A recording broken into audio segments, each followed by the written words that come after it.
Good morning, my lovelies. I hope you're all safe and well. This is your Monday morning reminder that the best project you'll ever work on is you. So for a lot of people, when we think about improving ourselves and our lives, but particularly ourselves, we will naturally gravitate towards thinking about how we can improve ourselves physically first. And by that, I mean we will think about maybe introducing new exercise into our lives, or maybe increasing the amount of exercise that we already do. Or we may think about changing the food that we eat so that we eat more healthier and different portions than what we're currently already eating.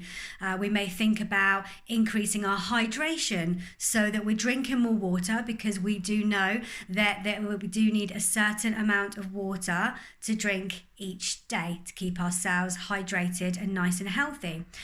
And what we also know is that we need a certain amount of sleep every single night to keep ourselves healthy and performing at our optimum levels. So we naturally gravitate towards thinking about our bodies first.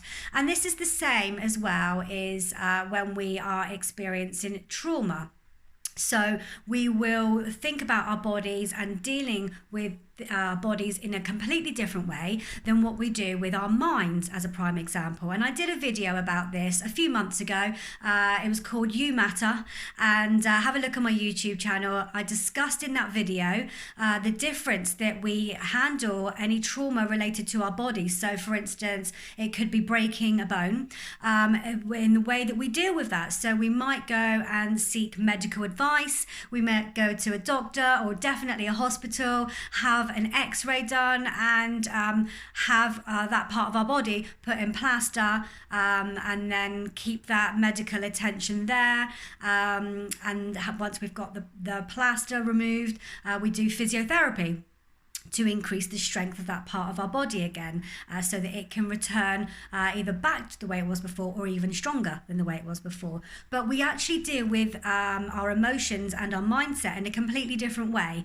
And I discussed this in the video. So we would deal with emotional trauma in a completely different way, where we certainly may not seek medical attention straight away. So we would handle that in a very different way. And it's the same when we're looking at improving ourselves as well. So we might know, for instance, with our body, what's holding us back. So we might not be drinking enough water, we might not be eating the right foods, we might not be doing enough exercise, and we might not be getting enough sleep. So we will be aware of what's holding us back and how we can actually change, or the things that we can do to actually improve that and to work on ourselves to make sure that we're more physically fit and healthier.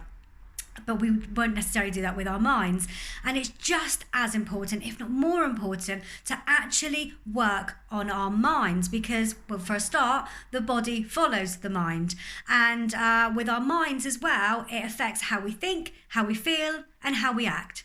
And our past affects our present and our future. So we may be completely unaware of the things that are holding us back when it comes to our mind and our mindset. So this is why I wanted to do this video today, because when we're working on ourselves, it's just as important to work on our minds, if not more important, than it is with our body. They're both equally important. So when we're working on ourselves, we need to work on ourselves both mentally and physically, so that we can live our best lives and perform at our best. And I'll be honest, I didn't really know anything about personal development until about 5 years ago. So I was introduced to it, and the very first thing that I read and watched was a book and film called The Secret. And it really opened up my eyes to the world of personal development, the law of attraction, and how we do have that power in ourselves to be able to change not only ourselves, but the situations that we find ourselves in. rather than to succumb to situations and kind of give up. So I used to be, as I call it, an emotionally unintelligent person.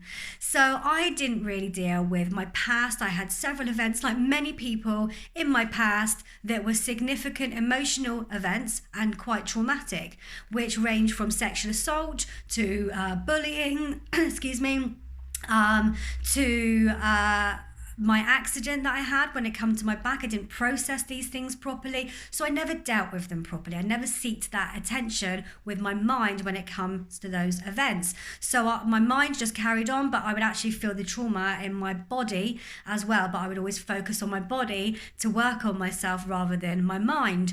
And that affected me in many ways. So for instance, and for example, I didn't really know myself. So I didn't really have my identity. So I would live my life for other people and to try and please other people. I didn't deal with emotions properly. So I would react instead of respond. I'd fly off the handle. If I felt suffocated, I would just really react and I'd cut people out of my life. I've lost many friends because of the way that I handled situations, and I could have handled things much better. I become stuck in my life. And I didn't really have any goals, so I didn't really have anything to aim for. I had severe depression and anxiety. I couldn't deal with things properly and felt really worthless, so I used to self-harm as a result of that. I wanted to isolate myself, so I didn't really want to integrate with anybody else because of how I was feeling. So I shut myself away, so I didn't have that social contact with other people, which meant that I wasn't interacting with people properly. I wasn't getting the benefit of friendships and relationships.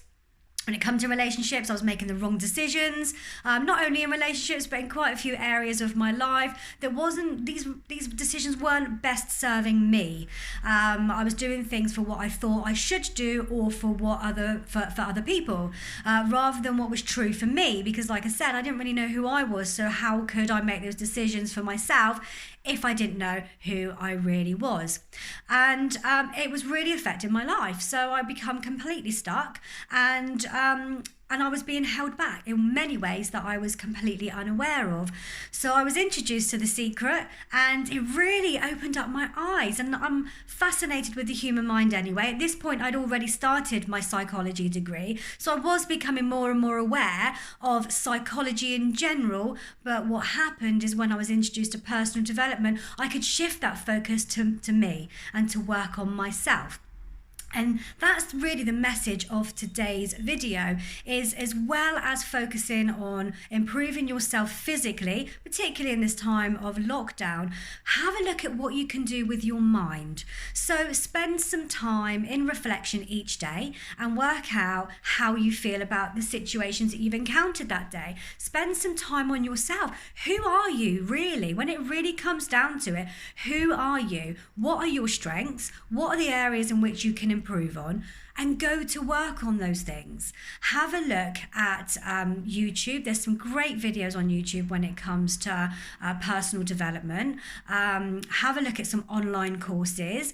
And if you want to, then go and find yourself a coach. If you really want to work with somebody on working on yourself, then find a good coach. You don't have to do that. You can actually work on yourself by yourself. So start there is the best advice that I can give you. Have a look at your life and what you've achieved so far and what you want to achieve the rest of your life, and be true to yourself.